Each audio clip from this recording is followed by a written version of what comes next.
Hello friends, good evening. आज हमारी ये जीके की क्लास नंबर रहेगी 45। पहले वाली 44 क्लासेस आप चैनल की प्लेलिस्ट में जा करके देख सकते हो। वीडियो हेल्पफुल रहेगी आपके आने वाले एचपी टेट के एग्ज़ाम के लिए।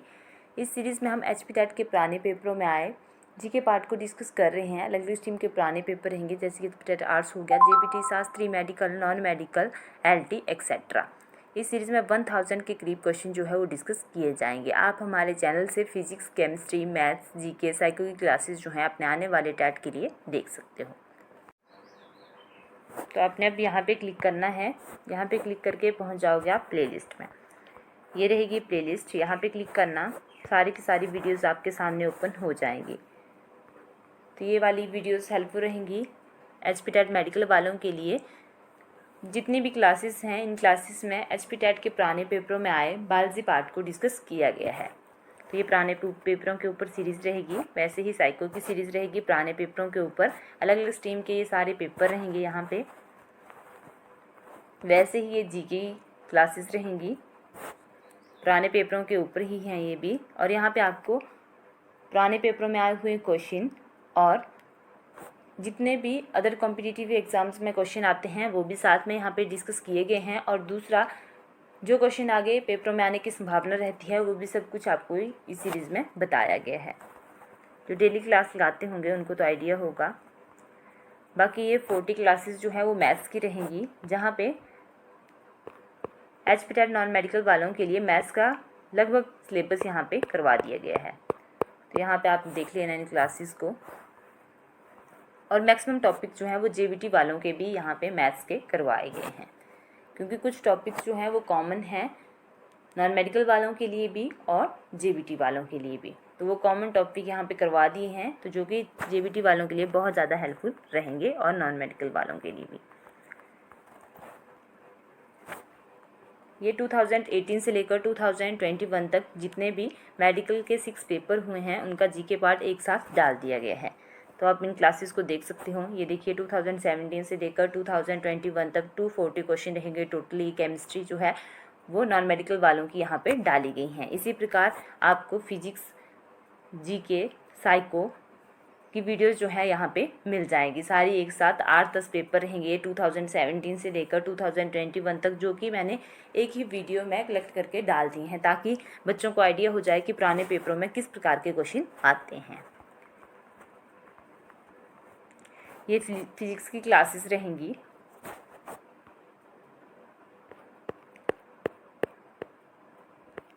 तो देख लेना इन क्लासेस को लगा के, अगर हेल्पफुल लगे तो फिर इनके अकॉर्डिंग आपने तैयारी कर लेनी है। ये फिजिक्स का सिलेबस रहेगा, जहाँ से आपको पता चल जाएगा कि टैट में कहाँ कहाँ से जो है वो क्वेश्चन बनते हैं। और इन जो हमने सिलेबस में टॉपिक्स डाले हुए हैं, यहाँ से मैक्सिमम टॉपिक यहाँ पे कंप्लीट भी किए गए हैं। अगर आपको इन क्लासेस के नोट्स चाहिए होंगे तो बता दें, वो आपको मिल जाएंगे। और अगर किसी को पुराने पेपर चाहिए होंगे मेडिकल के, नॉन मेडिकल के, जेबीटी के, तो आप बोल सकते हो, आपको वो मिल जाएंगे। आपने कमेंट कर देना है किसी भी वीडियो के नीचे, आपको वो मिल जाएंगे। वैसे ही केमिस्ट्री की क्लासेस रहेंगी।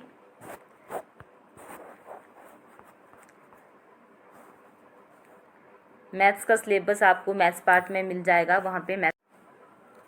बाकी और भी थोड़ी बहुत क्लासेस रहेंगी, तो आपने देख लेना है कि आपके काम की कौन कौन क्लासेस हैं। जो आपको लगे कि आपके काम की है, वहाँ से आपने अपनी तैयारी यहाँ से कर लेनी है।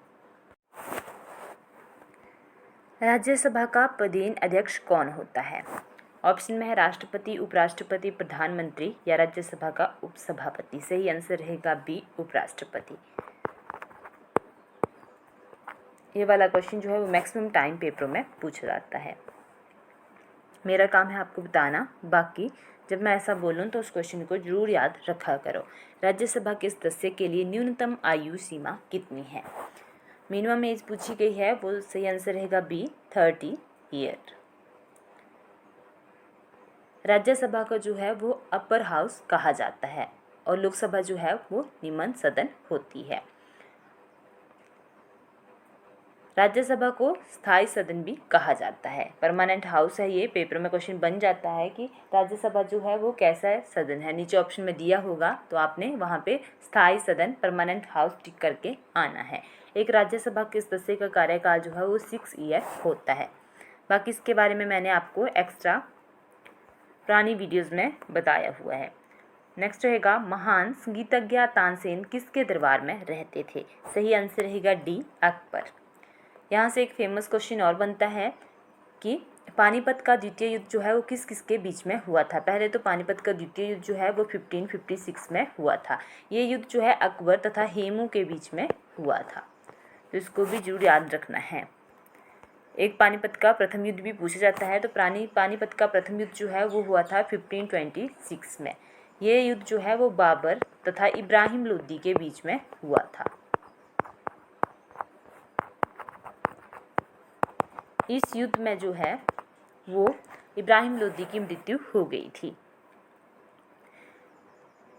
इब्राहिम लोदी का संबंध जो है वो दिल्ली सल्तनत से रहेगा, तो यहाँ से क्वेश्चन बनता है कि दिल्ली सल्तनत का ऐसा कौन सा शासक था जो कि युद्ध के मैदान में मारा गया था? यहाँ से कोई भी शासक जो है इससे पहले युद्ध से मारा नहीं गया है। दिल्ली सल्तनत मैंने आपको जब भी क्वेश्चन बनता है तो थोड़ा थोड़ा पीछे मैंने आपको बताया हुआ है उसके बारे में। अब इतना ज़्यादा मैं नहीं बता सकती क्योंकि फिर बच्चे बोर हो जाते हैं। जिनको नहीं आइडिया होता उनके लिए फिर इतना ज़्यादा याद करना ही कठिन हो जाता है। तो इतना मैं बता देती हूँ कि इब्राहिम लोदी जो है वो दिल्ली सल्तनत से संबंध रखता था और ये अकेला ऐसा शासक था जो कि युद्ध के मैदान में मारा गया था पूरे दिल्ली सल्तनत में। ये वाला क्वेश्चन भी पेपरों में बनता है। तो पानीपत का प्रथम युद्ध जो है वो 1526 में बाबर और इब्राहिम लोदी के बीच में हुआ था। इस युद्ध में बाबर जीता था और इब्राहिम लोदी की हार हुई थी, वो इस युद्ध में मारा गया था। इसी के बाद फिर मुगलों ने यहाँ पर आकर के शासन शुरू किया था और द्वितीय युद्ध हुआ था 1556 में अकबर और हेमू के बीच में। इन दोनों क्वेश्चन को आपने याद रखना है। 130 रहेगा, क्वेश्चन है कि दालचीनी पेड़ के किस भाग से एकत्र की जाती है? ये थोड़ा सा पेपर सीक्वेंस में नहीं है, आगे पीछे है इसके पेज पर, क्वेश्चन आपको यहाँ पे पूरे करवाए जाएंगे। सही आंसर जो रहेगा 130 के लिए वो रहता है डी, छाल, ऑप्शन डी। नेक्स्ट रहेगा 131, ओजोन परत की मोटाई मापने के लिए किस इकाई का प्रयोग किया जाता है? ये क्वेश्चन भी मैक्सिमम टाइम पेपरों में पूछा जाता है। इसके लिए सही आंसर रहेगा डॉप्सन, ऑप्शन बी। बाकी कल के लिए आपने काम रहेगा आपके लिए, आपने कमेंट करके बताना है डेसिबल, पास्कल और वेबर के बारे में। ये तीनों आपने कमेंट करके बताने हैं।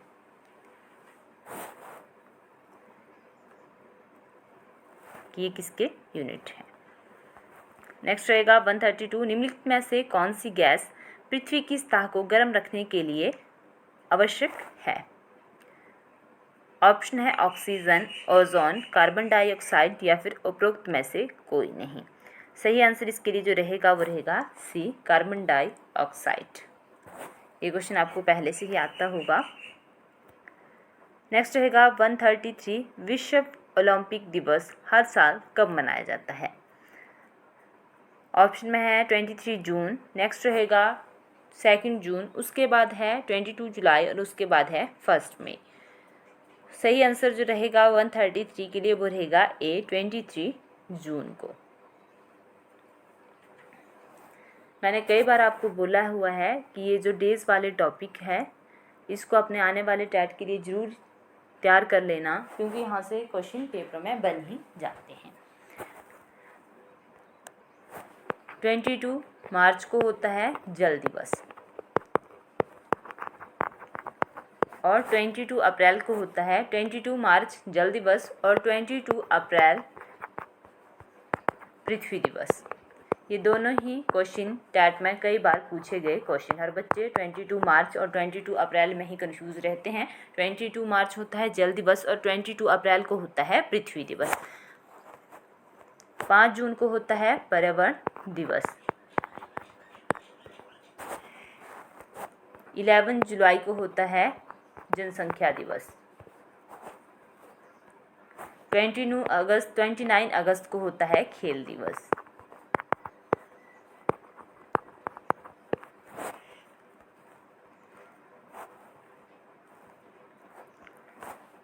10 जनवरी को विश्व हिंदी दिवस और 14 सितंबर को राष्ट्रीय हिंदी दिवस। 21 जून को योगा दिवस, उसकी थीम याद कर लेना। 134 रॉकेट साइंटिस्ट नंबी नारायण को किस पुरस्कार से सम्मानित किया गया? तो ये जो नंबी नारायण है, इन्हें सही ऑप्शन जो रहेगा 134 के लिए वह रहता है सी, पद्म भूषण से।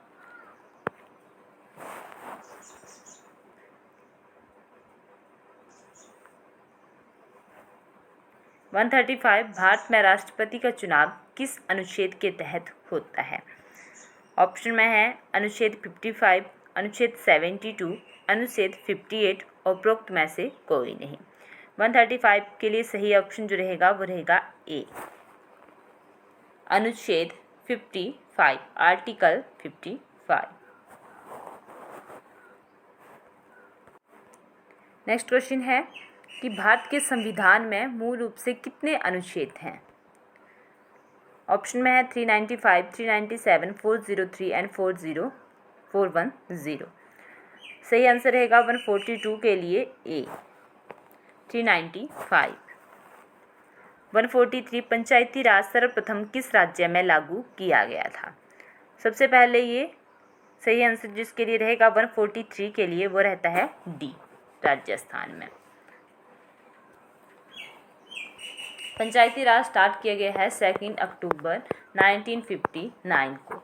सबसे पहले ये लागू गया था राजस्थान के नागौर जिले में।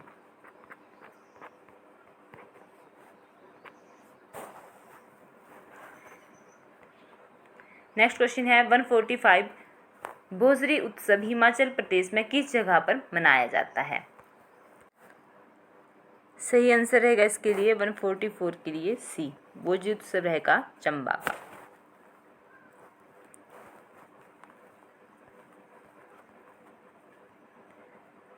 नेक्स्ट रहेगा नस्तलीक और शिकस्ते डैश डैश हैं।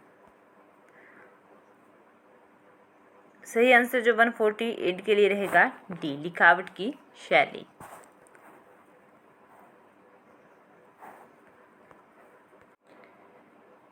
क्वेश्चन रहेगा कि किस मुगल सम्राट ने कुल्लू के जगत सिंह को राजा की उपाधि से सम्मानित किया था?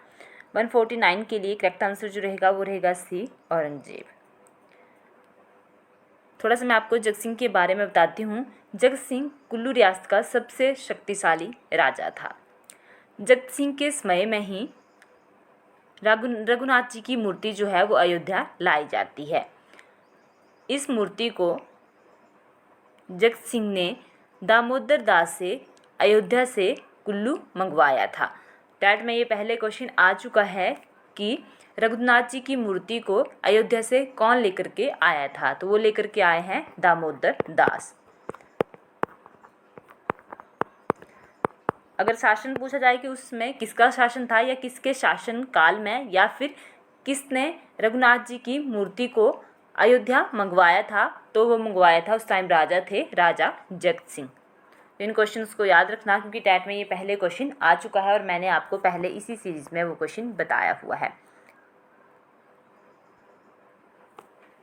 नेक्स्ट रहेगा गमगुल सियाबेही वन्यजीव अभयारण्य किस जिले में स्थित है? तो अलग अलग बुक्स पे इसे अलग अलग तरह से लिखा जाता है। किसी बुक पे इसको गांगुल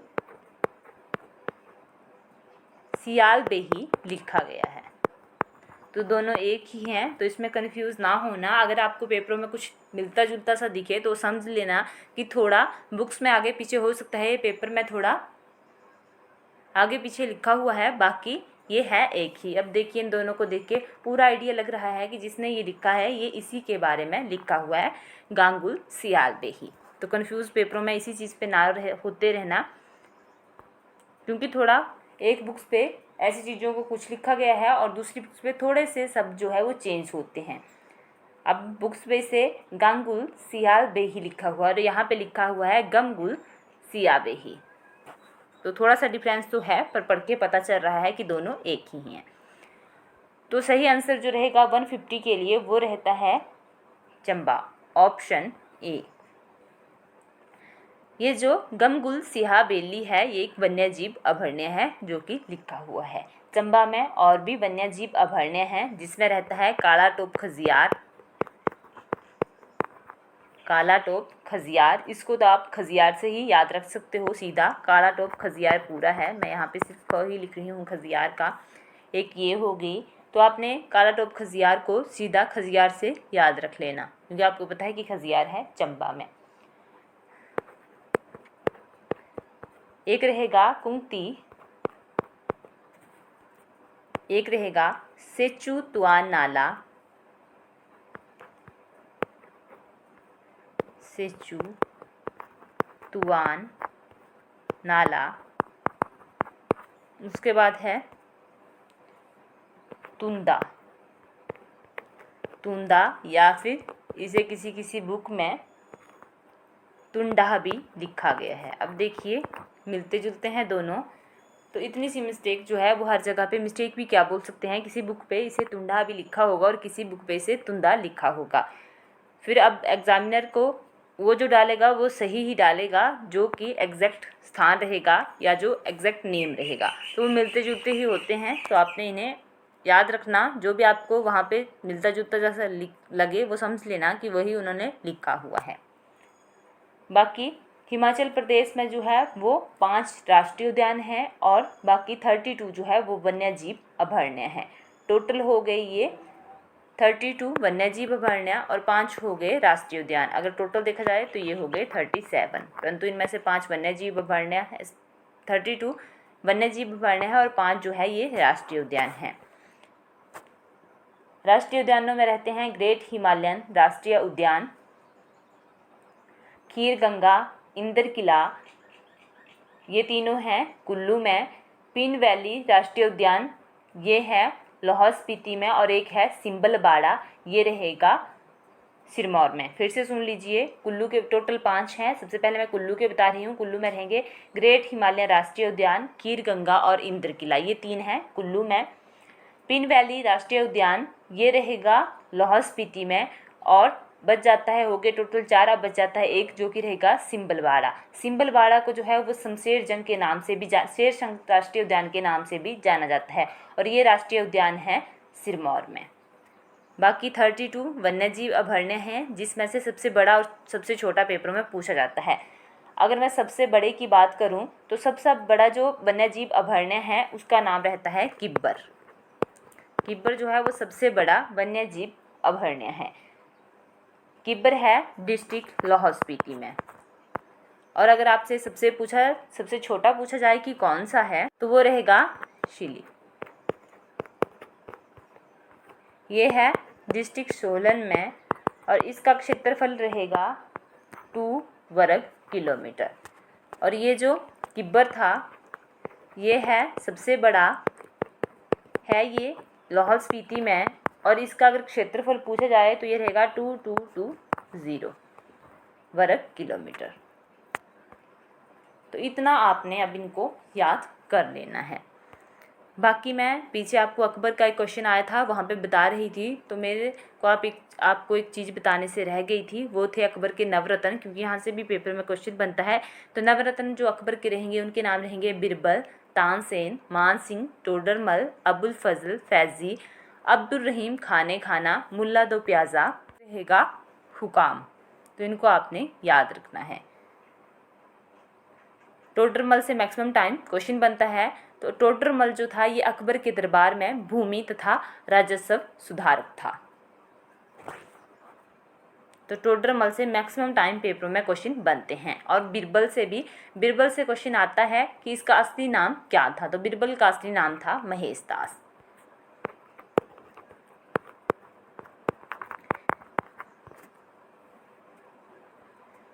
तो अकबर के नवरत्न में से या तो इसका नाम पूछ लेते हैं, या फिर बिरबल, तानसेन, टोडरमल, अबुल फजल से क्वेश्चन बन जाता है। आईनी अकबरी जो है, कई बार क्वेश्चन बनता है कि आईनी अकबरी जो है वो किसने लिखी है।